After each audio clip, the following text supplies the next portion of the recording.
지금으로부터 400년 전에 1920년 9월 달에 102명의 청교도들이, 이 청교도들은 앵글리칸 처치 영국 국교회의 무기력한 형식적인 신앙생활이 아니라 정말 마음껏 하나님의 말씀대로 자유롭게 신앙생활하고 싶다. 그래서 그렇게 신앙생활할 수 있는 터전을 찾아 나서서 메이플라워라고 하는 배를 타고 대서양을 건너서 미국 플리머스 땅에 도착하게 됩니다.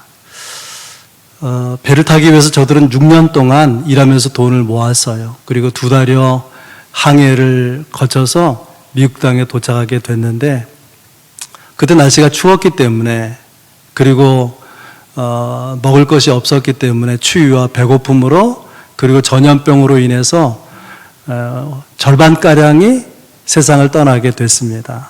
그런 힘든 고통 가운데에서 원주민들의 식량 도움을 받고, 또 저들이 농사하는 방법, 농작물 재배하는 방법을 알려주고, 그래서 그 이듬해인 1620년 10월에 추수를 하고 하나님 앞에 감사 예배를 드렸습니다. 이것이 추수감사주일, 추수감사절의 유래죠. 오늘은 우리 교회가 추수감사주일로 지키는 주일입니다. 가을에 풍성한 수확을 거두게 하신 하나님의 은혜를 기억하고 감사하고, 또 한 해 동안 여기까지 인도해 주신 하나님의 은혜를 감사하면서 지키는 추수감사주일입니다.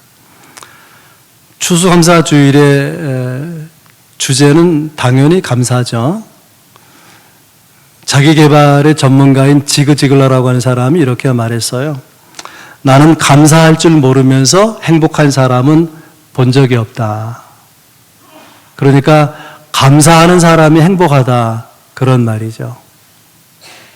믿음이 살아있는 사람은 어떤 환경 가운데서도 감사합니다. 그래서 내 속에 감사가 있고 그 감사를 내 구체적인 삶 가운데서 하나님 앞에 고백하고 있다면 그의 믿음은 살아있는 것 맞습니다. 그러나 내가 신앙이 있다고 하지만 감사를 느끼지 못하고 구체적으로 고백하지 못하고 있다면 과연 내 영혼은 살아있는가를 돌아보아야 될 것입니다. 왜냐하면 감사는 삶을 해석하는 능력이기 때문에 그렇습니다. 똑같은 상황 가운데서 그 상황이 좋든 나쁘든 어떤 사람은 항상 불평하고 어떤 사람은 항상 감사하는 거예요. 신학자 찰스 스윈들이 이렇게 말했습니다. 인생에 일어나는 사건에서 팩트는 10% 뿐이다. 우리가 교통사고를 만난다든지 어떤 중병을 앓게 된다든지 혹은 사랑하는 가족을 잃게 된다든지 그런 사건은 인생의 삶 전부에서 10%밖에 안 된다는 거예요. 그럼 나머지 90%는 뭐냐? 그 사건에 대한 반응이라고 하는 거예요. 그래서 내가 만난 팩트로서의 그 사건에 대해서 내가 불평으로 반응한다면 그는 불행한 거죠. 내가 감사로 반응한다면 그의 삶에 행복하고 에너지 넘치는 그런 인생이 될 것입니다. 여러분, 감사와 불평을 한번 생각해 보세요. 불평은요, 내가 애쓰지 않아도 할 수 있어요. 배우지 않아도 되고 노력하지 않아도 되고 내가 의식하든 의식하지 않든 자연스럽게 내 삶에서 불평은 나오는 것입니다. 반면에 감사는 어떤가요? 감사는 생각하지 않으면 못하고요, 노력하고 애쓰지 않으면 못하는 것입니다. 그래서 감사는 노력하고 의도적으로 훈련해야 되는 거예요. 뇌를 연구하는 뇌과학자가 이런 이야기를 해요. 어떤 습관이 뇌에 새겨지려고 하면은 석주가 걸린다고 합니다. 우리가 어떤 생각을 하거나 어떤 행동을 하게 되면은 거기에 대한 시냅스라고 하는 신경회로가 연결이 된다는 거예요. 그래서 그것을 반복적으로 계속해서 하면 그런 신경회로가 연결되는 신경 연결망이 많이 늘어나게 되는 거죠. 그래서 어떤 사람은요, 뭐 별것도 아닌 일에 벌컥 화를 내는 거예요. 뭐 그만한 일에 화를 내나. 왜 그러냐면 화를 내는 것이 반복되었고 분노하는 것이 반복되었기 때문에 뭐 그럴 만한 일이 아닌데, 화를 낼 만한 일이 아니고 분노할 만한 일이 아닌데 크게 화를 내는 그런 모습들을 우리가 보게 됩니다. 그런 거 하면 별것도 아닌 일, 뭐 그게 뭐 크게 감사한 일도 아닌데 정말 중심에서 우러나오는 감사를 드리는 사람들이 있어요. 왜냐하면 그는 감사의 고백이 계속 삶 가운데서 반복됐기 때문에 그 뇌의 감사의 시냅스, 그 신경회로가 많아진 거죠. 그러므로 의도적으로 반복적으로 감사하는 것이 필요하다는 거예요. 그렇게 해서 반복하면 감사가 인격이 되고 감사가 자기의 품성이 되고 결국 그의 인생 운명을 바꾸어 나가는 것이죠. 그런데 여러분, 우리의 현실, 또 우리 자신 여러분 돌아볼 수 있기를 바랍니다. 감사의 절기에 감사하라, 그런 말이 부담스러운 분들도 있어요. 내가 마음먹은 대로 계획한 대로 인생이 풀리지 않는 사람들, 어긋나버린 길에서 고난의 한복판에 있는 분들, 질병으로 너무나 육체가 힘든 가운데 있는 분들, 그런 분들에 감사하라 말하면 더 마음을 힘들게 만들 수가 있는 것이죠. 사람은 인간이기 때문에 흙으로 만들어진 연약한 피조물이기 때문에 어떤 고난과 아픔을 겪으면 그것을 극복하는데 상당한 시간이 걸리는 것입니다. 그래서 그냥 무턱대고 무대뽀로 감사하라 그럴 것이 아니라 그가 극복할 수 있도록 기다려주고 좀 내버려 두는 그런 배려가 필요하다고 생각을 합니다. 그리고 오해하지 말아야 돼요.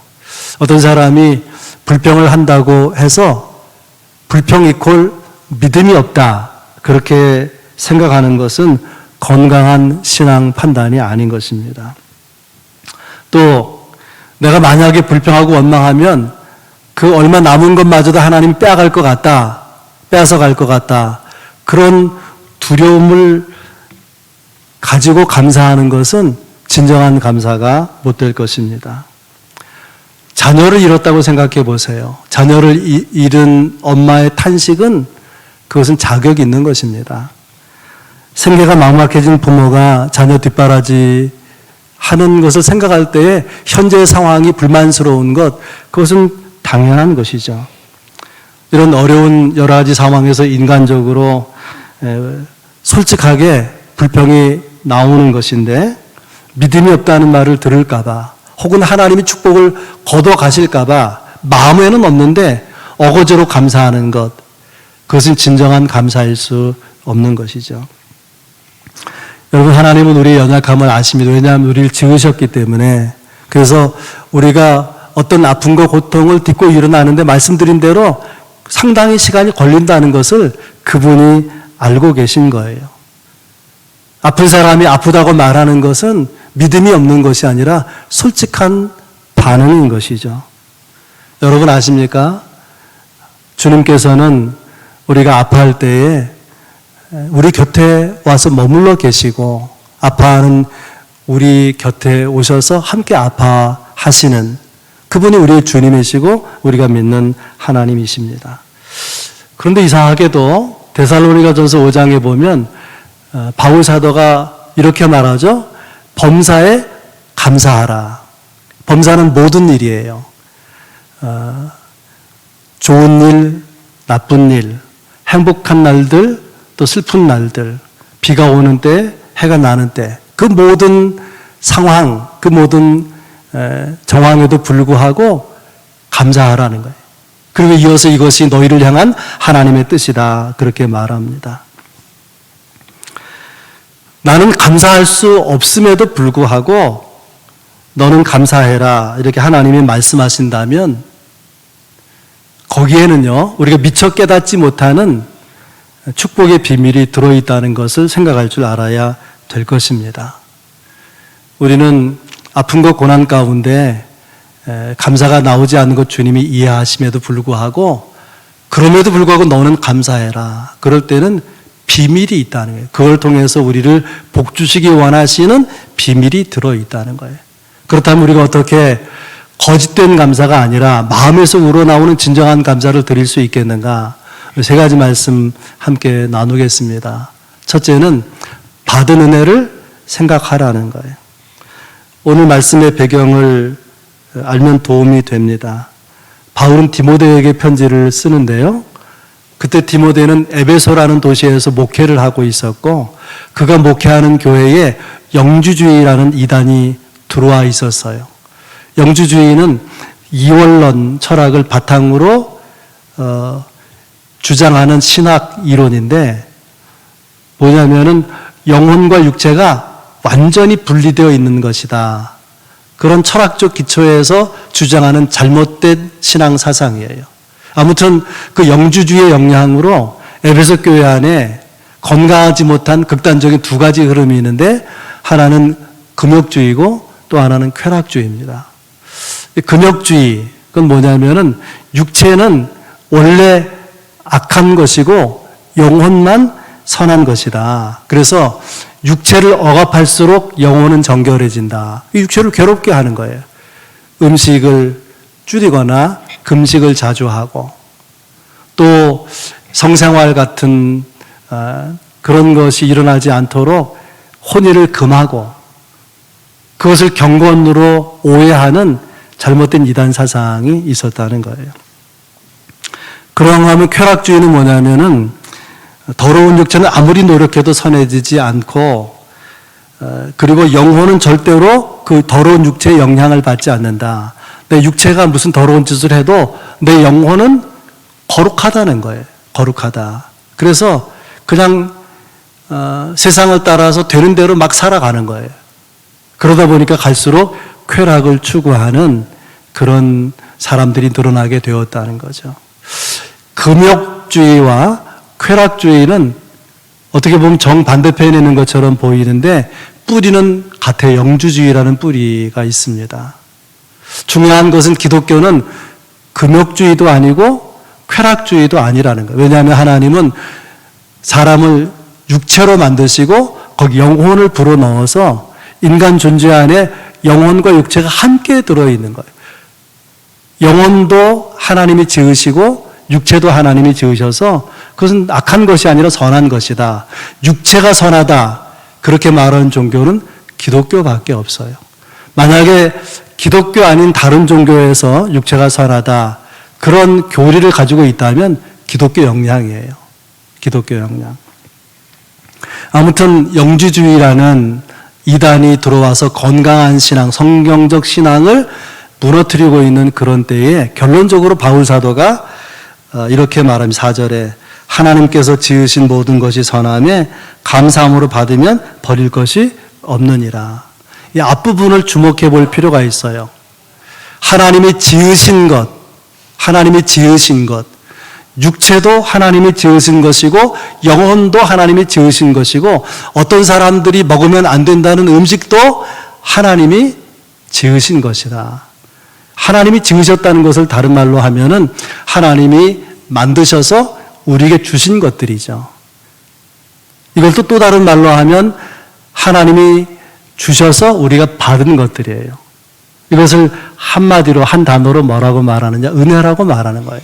하나님이 주셔서 내가 받은 것, 내가 가지고 있는 것, 그건 하나님의 은혜입니다. 그렇게 생각할 때에 은혜 아닌 것이 있습니까? 모든 것에 우선해서 하나님의 은혜가 있는 것입니다. 나도 하나님의 은혜 안에 있어요.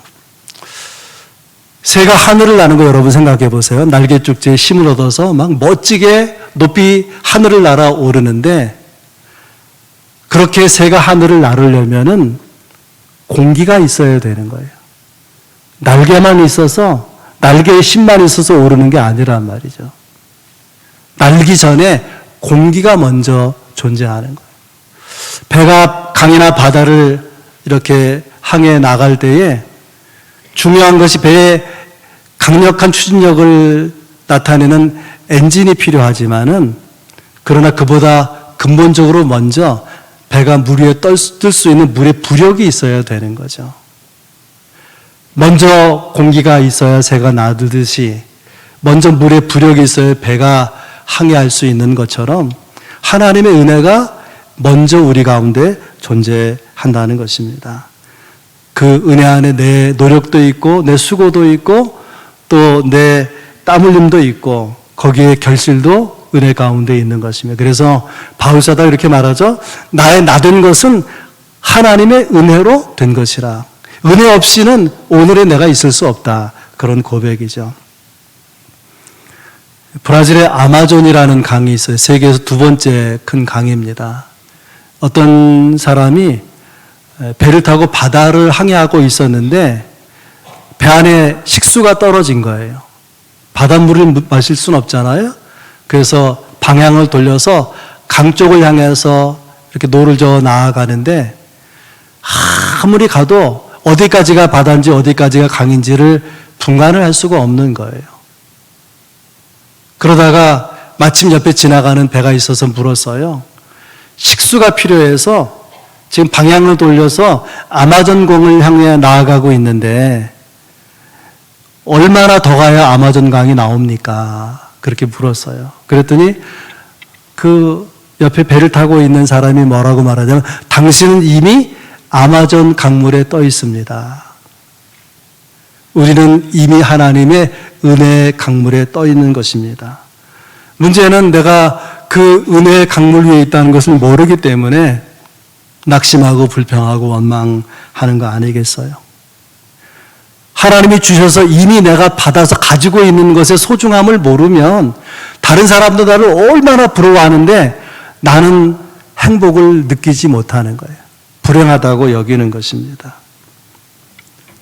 감사는 어디서 나오는 것이냐? 행복은 어디서 나오는 것이냐?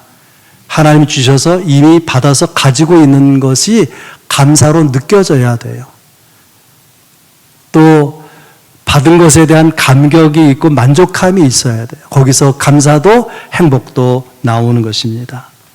어떻게 우리는 감사할 수 없는 상황 가운데서 진정한 감사를 드릴 수 있느냐? 어떻게 하라고요?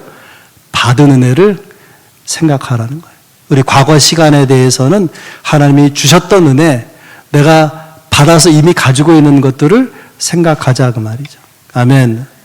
두 번째, 감사할 수 없는 정황에서 진정한 감사를 드리려면 선하신 섭리, 하나님의 선하신 섭리를 믿어야 된다는 거예요. 4절 하나님이 지으신 모든 것이 선하다. 이 진술, 여기서 두 가지를 묵상할 수 있는데 하나는 그 표현 그대로 하나님이 지으셨기에 선하다. 우주 만물, 우리가 나무라든지 풀이라든지 꽃이라든지 하나님이 선하게 지으시고 아름답게 지으신 거예요. 뿐만 아니라 하나님은 우리의 인생도 나도 지으신 것입니다. 그러니 내 삶이 아무리 죽을 지경으로 여겨질지라도 나라는 존재 또 내 인생은 선하고 아름다운 거예요. 그렇게 믿을 수 있기를 바랍니다. 그리고 또 하나는 지으신 것이 선할 뿐 아니라 하나님이 선하시다는 거예요. 하나님이. 그래서 예수님께서 제자들에게 이렇게 가르치십니다. 마태복음 7장에서 너희가 악한 자라도 자식에게 좋은 것으로 줄 줄 알거든 하물며 하늘에 계신 아버지께서 좋은 것을 주시지 않겠느냐. 나쁜 못된 부모도 자식한테는 잘해주려고 하는데 전능하신 하나님 또 전지하신 하나님 우리를 그렇게 사랑하신 하나님이 왜 좋은 것을 주시지 않겠느냐. 그렇게 볼 때 하나님은 어떤 하나님일까요? 좋으신 하나님이에요. God is so good. 좋으신 하나님. God is so good to me. 나에게 좋으신 하나님이에요. 나에게 좋으신 하나님. 예레미야 29장 11절에서 선지자가 이렇게 말합니다. 여호와의 말씀이니라. 너희를 향한 나의 생각을 내가 아나니 평안이요 재앙이 아니니라. 너희에게 미래와 희망을 주는 것이니라. 너무나 소중한 말씀이죠. 하나님의 마음, 하나님이 알고 계세요. 하나님의 생각, 하나님 아시는데 어떤 마음과 생각이냐 하면은 재앙이 아니라 평안을 주려는 마음이고 우리에게 미래와 희망을 주는 마음이라고 하는 거예요. 얼마나 고마운 말씀입니까? 우리는 이런 하나님의 선하심 그리고 선하신 섭리를 믿어야 될 것입니다. 요셉을 생각해 보세요. 요셉은 성공 신화의 주인공이에요. 어릴 때 가졌던 꿈을 어른이 되어서 100%가 아니라 몇백 퍼센트로 몇천 퍼센트로 누린 인물이 요셉 아닙니까? 그러나 인생의 출발은 그렇지 않았어요. 그가 아버지의 사랑받는 아들이었다가 그것 때문에 형들에게 미움을 받아서 애굽으로 가는 상인들에게 팔리잖아요. 보디발 장군의 집에 노예로 생활하기 시작합니다.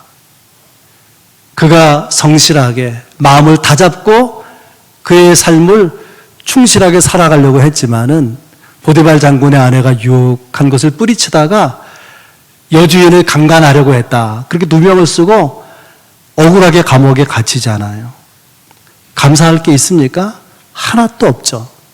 노예로 팔린 것 감사할 수 있나요? 누명을 쓰고 감옥에 갇힌 것 감사할 수 있나요? 어떻게 생각하면 요셉의 젊을 때의 인생의 내용은 버리고 싶은, 없애버리고 싶은 것들로 가득 차 있었을지 모르겠습니다. 왜 나에게는 이런 일들이 일어나야 되는지, 없어야 될 일들이 왜 내 인생에는 일어나는 것인지, 왜 그의 마음이 불편하지 않았겠습니까? 그런데 요셉이요, 하나님을 바라보고 이렇게 생각하는 거예요. 하나님은 선하신 분인데, 나는 지금 고통 가운데 있지만 하나님은 선하신 섭리로 나를 인도하시는 분인데 이렇게 끝나진 않겠지. 틀림없이 어떤 복된 뜻이 있을 것이다. 그렇게 생각하고 믿었기 때문에 그는 잠잠히 기다리고 인내할 수 있었고 마침내 여러분 아시는 것처럼 애굽의 총리로 우뚝 설 수 있었던 것 아니겠습니까? 그렇다면 이 대목에서 우리에게 질문해야 될 거예요. 하나님이 나에게 허용하신 일들, 그 중에는 원하지 않는 사건과 또 질병과 여러 가지 일들이 있는데 그것이 결과적으로 볼 때 잘못된 일이냐라는 거예요. 사단이 나를 쓰러뜨린 일이든지 내 잘못으로 당하는 어려움이든지 잘못 없이 겪는 곤고함이든지 간에 그 모든 것들은 하나님이 허용하신 것인데 결과적으로 볼 때에 없어야 될 일이 있었던 것이냐 그런 말이에요. 그런 일은 없는 것입니다. 저도 지난날을 생각해 보면은 저는 문과 쪽인데 그때 가난했기 때문에 아버지가 공고에서는 제일 좋은 학교라고 서울공고에 입학원서를 냈어요. 그래서 내가 막 뭐라 그러니까 네 실력으로 못 들어가 임마 그래가지고 자존심 상해서 그냥 기다렸더니 합격이 됐어요. 그것도 좋은 성적으로. 그 덕분에 고등학교 기간 동안에 대학 갈 준비가 제대로 안 돼서 재수 3수를 한 거예요. 얼마나 화가 나는지 몰라요. 대학에 들어갔을 때 그 2년 늦은 것 때문에, 만 2년 늦은 것 때문에 얼마나 속상했는지 몰라요. 만약에 제가 그 실업고등학교를 가지 않았다면 어떻게 될 것인가? 내가 원하는 대로 그냥 인문계 고등학교 가서 좋은 대학에 갔더라면 어떻게 됐을 것인가? 목사가 되지는 않았을 거예요. 극단적인 절망의 상황 가운데서 목숨을 걸고 기도하지 않을 수 없었고, 기도하는 가운데 내가 너를 쓸 것이다. 그리고 신학의 길을 하나님 보여주신 거예요. 그래서 없어야 될 일이 있는 게 아니에요. 그때는 그랬지만 지나놓고 보니까 그건 있어야 될 일이었다. 그런 뜻입니다. 우리가 과정에서는 내 인생의 궤도를 벗어난 것 같은 때가 있을지 몰라요. 이건 틀림없이 이것은 내 생에 잘못되어지는 일이다. 그렇게 여겨지는 일이 있었을 것입니다. 그래도 지나고 보면 하나도 버릴 것이 없다는 거예요. 하나님의 선하신 손길로 내가 빚어지고 있는 한, 하나님이 나와 함께 하시고 있는 한, 하나님께서 선한 섭리로 나를 이끄시는 한, 우리에게는 없어야 될 일, 버릴 일은 하나도 없다고 하는 것입니다. 여러분에게는 저나 같은 경험이 있을 거예요. 우리가 아팠기 때문에 신앙에 철이 들고요. 또 살다가 넘어졌기 때문에 일으키신 하나님을 경험하지 않습니까? 그래서 바울이 결론적으로는 본문 4절에서 하나님이 지으신 모든 것이 선함에 감사함으로 받으면 버릴 것이 없느니라. 하나님의 섭리 안에서 내 삶을 해석하고 보니까 버릴 것이 하나도 없더라. 시편 성도의 고백을 따라 말한다면 고난당하는 것이 내게 유익이라 내가 이로 인하여 주의 윤례를 배우게 되었나이다. 깨닫고 보니까 그 섭리 안에서 내가 묵상하고 보니까 누가 감사해라고 해서가 아니라 내 영혼 깊은 곳에서 자원적인 감사가 터져 나오게 되더라는 것입니다. 여러분, 하나님은 우리 한 사람 한 사람 너무너무나 사랑하십니다. 사랑하시기 때문에 아픔을 허용하시는 거예요. 내 믿음이 너무나 유치하기 때문에 사랑하셔서 거친 인생 광야로 밀어 넣으시는 것입니다. 지금 당장은 감사할 수 없죠. 왜냐하면 아픔이 아직 남아있고 그 사건이 내게 왜 허락되었는지 내가 다 이유를 깨닫지 못하고 있기 때문에 당장은 감사할 수 없을지 모르지만 그래도 분명한 것은 하나님은 선하시고 하나님은 선하신 섭리로 지금도 앞으로도 인도해 가실 것이라고 하는 것입니다. 하나님은 우리와 달라요. 그분은 전능하시고 그분은 전지하십니다. 그래서 내가 생각한 것과 다른 인생의 길로 나를 인도하시는 거예요.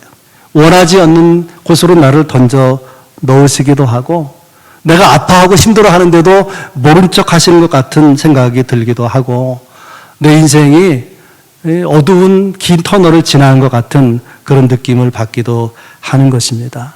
그러나 바울 사도의 이 고백처럼 감사함으로 받으면 시간이 지나서 결과를 보게 된다면 하나도 버릴 것이 없다는 거예요. 오늘의 여러 가지 어려움들이 훗날 그 시간에 가서는 이렇게 좋은 결과를 주시려고 하는 하나님이 쓰시는 재료였구나, 이것을 고백하게 될 것이라는 것입니다. 그러므로 감사할 수 없는 오늘 이 시점 현실에서 진정한 감사를 드리려면 하나님의 선하신 섭리를 어떻게 하라고요? 믿으라는 거예요. 우리 시간의 과거에 대해서는 받은 은혜를 이미 가지고 있는 것들을 헤아려 보자는 생각하자는 것이고 우리 미래에 대해서는 선하신 섭리를 믿어보자는 거예요. 세 번째로 감사할 수 없는 정황에서 감사하려면 말씀과 기도로 성숙해지라는 것입니다. 5절에 나와 있죠. 하나님의 말씀과 기도로 거룩하여 지민이라. 하나님의 백성을 거룩하게 빚어나가는 하나님의 쓰시는 도구 두 가지가 말씀과 기도라는 거예요. 거룩하여진다는 말을 다른 말로 바꾸면 성숙해진다는 것입니다. 하나님의 자녀가 성숙해질 때에 공통적으로 나타나는 라이프 스타일이 있어요. 그게 뭐냐면 감사의 라이프 스타일이에요. 기독교 복음이 전해지고 기독교 문화가 꽃피운 나라에서는 조그마한 친절을 받아도 땡큐 그러잖아요. 그냥 감사합니다가 나오는 거예요. 그런데 기독교 문화가 아직 성숙하지 못한 곳에 혹은 복음이 들어가지 않은 곳에는 친절을 베풀었는데도 사랑을 베풀었는데도 감사하다는 말이 좀처럼 나오질 않는 거예요. 감사를 느끼고 감사를 고백하고 사는 것이 성숙한 그리스도인의 모습이라는 것입니다. 말씀과 기도로 거룩하여 지민이라. 말씀과 기도로 성숙해진다는 거예요. 뭐가 성숙한 거예요? 깨달음이 있으면 성숙한 거예요. 아직도 깨닫지 못하는 건 유치한 거란 말이에요. 어떻게 깨닫고 성숙해지느냐? 말씀과 기도로. 여러분, 말씀이 무엇입니까? 하나님의 말씀은 하나님에 대한 기록, 하나님이 누구신가에 대한 기록이고요. 하나님을 만난 사람들의 이야기, 기록이 하나님의 말씀이에요. 우리는 그 말씀을 대하면서 내 영혼이 거듭나고 내 영혼이 소송하게 되고 거기서 은혜를 느끼게 되고 깨달음이 생겨요. 성숙해집니다. 그래서 진정한 감사가 나오게 되는 것입니다. 그러므로 여러분, 깨닫는 사람, 성숙한 사람, 그래서 진정한 감사를 할 수 있는 사람이 되기 위해서 필요한 것은 말씀을 가까이 하는 거예요. 말씀에 우선순위를 두시고 사시기를 바랍니다. 말씀과 기도로 거룩하여짐이니라, 성숙하여지느니라. 여러분, 기도, 바울 사도는 범사에 감사하라는 말과 함께 쉬지 말고 기도하라 그랬어요. 언제나 항상 기도하라는 거죠. 그렇다면 여러분은 기도의 자리에서 여러분을 볼 수 있을까요? 하나님이 기도의 자리에서 여러분을 만나실 수 있을까요?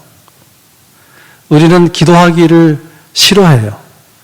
또 어떤 때는요, 이런 때가 있어요.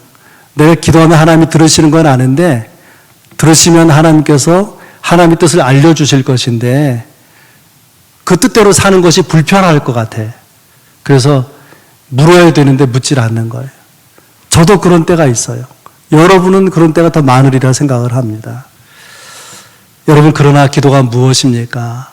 기도하면 응답을 받습니다. 기도하면 하나님의 뜻을 알게 됩니다. 기도하면 깨닫게 됩니다. 말씀을 통해서 우리가 깨닫고 성숙해지는 것처럼 우리가 기도함으로 우리가 깨달음을 가지고 성숙한 그리스도인으로 나아가게 되는 거죠. 그래서 결국은 이런 고백에 이르게 되는 거예요. 하나님, 하나도 버릴 것이 없네요. 깨닫지 못할 때는 이것도 저것도 없어야 될 것만 같은데 깨닫고 보니까 하나도 버릴 것이 없네요. 말씀과 기도 속에서 깨닫고 진정한 감사를 드릴 수 있다는 이야기입니다. 말씀을 정리하겠습니다.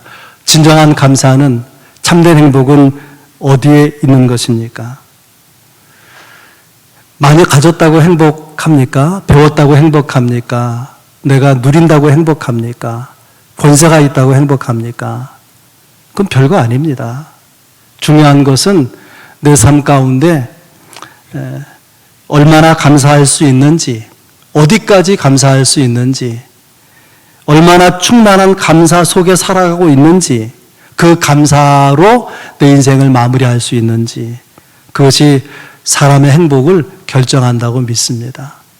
그러므로 우리는 감사할 수 없는 상황 가운데서도 감사하는 사람으로 살아야 될 거예요. 오늘 세 가지 말씀드렸어요.